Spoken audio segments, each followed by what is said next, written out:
Seguimos então falando sobre a justiça americana ao ter tornado ilegal a cobrança de tarifas aplicada por Donald Trump. A análise agora chega com o ex-presidente da Embrapa, Celso Moretti. Celso já aqui com a gente, bem-vindo, boa noite. Boa noite, Simone. Vamos lá, com essa suspensão que foi anunciada na semana passada, na sexta-feira, quais os possíveis impactos aqui para os produtos brasileiros, Celso? Bom, Simone, boa noite a você mais uma vez e todos aqueles que nos acompanham aqui no Agro a Mais. Olha, falar sobre tarifaço do Trump, falar sobre mudanças nas tarifas é quase que um exercício de futurologia, porque nós estamos aqui agora ao vivo falando sobre as tarifas, né? Os Estados Unidos está 2 horas atrás e pode ser que agora esteja mudando as tarifas, né? Na sexta-feira, como a Simone bem colocou, né, a Suprema Corte derrubou todo aquele pacote de tarifas, né, os Estados Unidos colocou com relação aos outros países. No sábado, né, então cairia para 10%, todo mundo ficaria nivelado. No sábado, o Trump já anunciou tarifas de 15%, né, o ato ainda não foi publicado, então todo mundo, em tese, hoje está com 10%.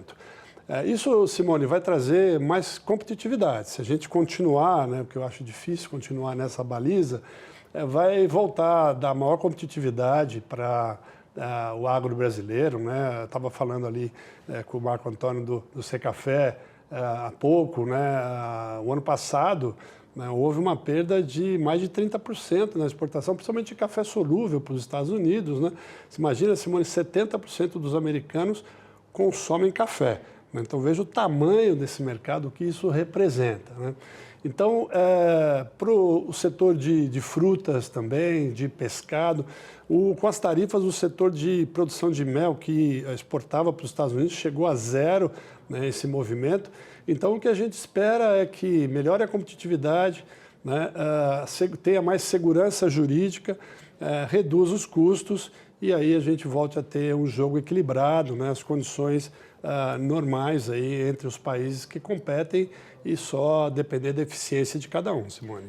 Porque antes, né, com essa sobretaxa, antes dessa decisão da Suprema Corte Americana, até o vice-presidente, o ministro Geraldo Alckmin, ele falou 22%, né, das exportações brasileiras, elas estavam então sujeitas a essa sobretaxa de 40%.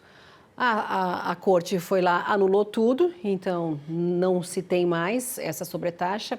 Na sexta-feira mesmo, o Trump colocou esses 10% essa nova tarifa mundial, né, para todos os países, depois aumentou para 15%.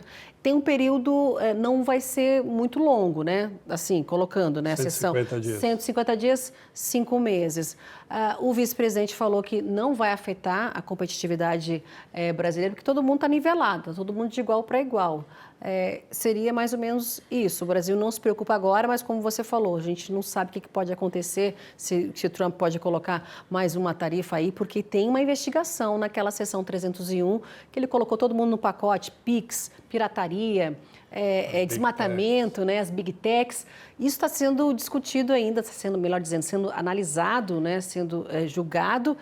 O grande temor está aí do que pode vir desse julgamento da seção 301. Exatamente, Simone.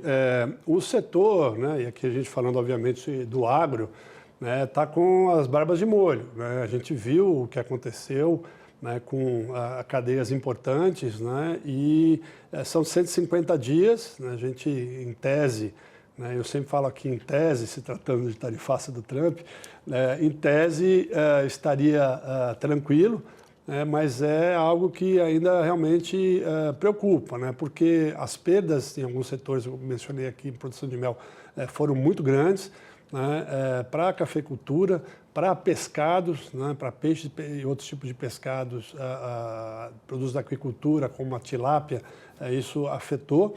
Então a gente espera que realmente possa ter um pouco mais de previsibilidade, né? É difícil você trabalhar no comércio, quer seja doméstico ou internacional, sem previsibilidade e sem segurança jurídica. E essa seção 301 que eu falei, o Trump alega concorrência desleal do Brasil. Essa é a acusação dele que está sendo julgada. E a gente segue aguardando, não é? Porque você citou aí os setores, citou o setor de pescados. Eu conversei semana passada com o pessoal da tilápia, né, do Peixes BR, que eles estão bem contentes, porque até então estavam sobretaxados com 50%. Não é? E diz-me que os contratos vão sair das gavetas agora, os projetos, não é? Por conta do que aconteceu, né, antes da sobretaxa e agora todo mundo só com 15% que eu colocando agora, né? Porque até sexta-feira não tinha, só estavam com 10%. É isso, Simone.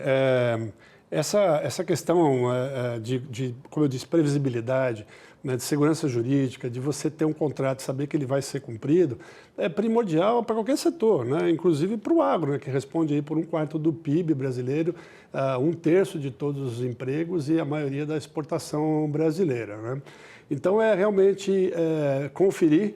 A gente não arrisca palpites aqui, porque realmente é o imponderável. E daqueles produtos que os Estados Unidos eles não produzem, café, por exemplo, está com isenção, menos o café solúvel. O café solúvel está ainda com essa sobretaxa de 15% agora. Vamos lá. Agora, você acha que a gente fica nesse compasso de espera?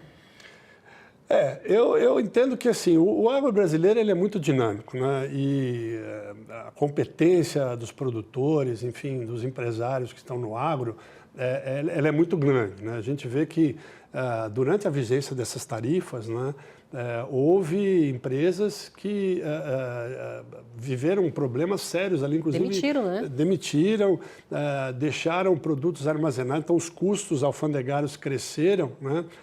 Então, eu não tenho dúvidas, e eu acho que isso tudo mostra, né, que aquela ideia de diversificação de mercados, ela não deve ser abandonada, né? A gente tem que conseguir continuar fazendo essa busca. Você vê, Simone, no início dos anos 2000, a União Europeia era quase 70%, 75% do destino, né, dos produtos exportados pelo agro. Em função de uma série de problemas, a gente mudou e hoje eles não representam nem 20%. Nós fomos para o Oriente Médio, nós fomos para o Sudeste Asiático. Então, eu acho que é isso também, né, que os produtos que vão lá para os Estados Unidos a gente precisa fazer também. Certo, Celso Moretti, ex-presidente da Embrapa, nosso parceiro na lista aqui do canal. Obrigada, boa noite. E até semana que vem com outra pauta, né? Vamos ver se vai ser essa a mesma para a gente dar continuidade, viu? Até semana que vem, Simone.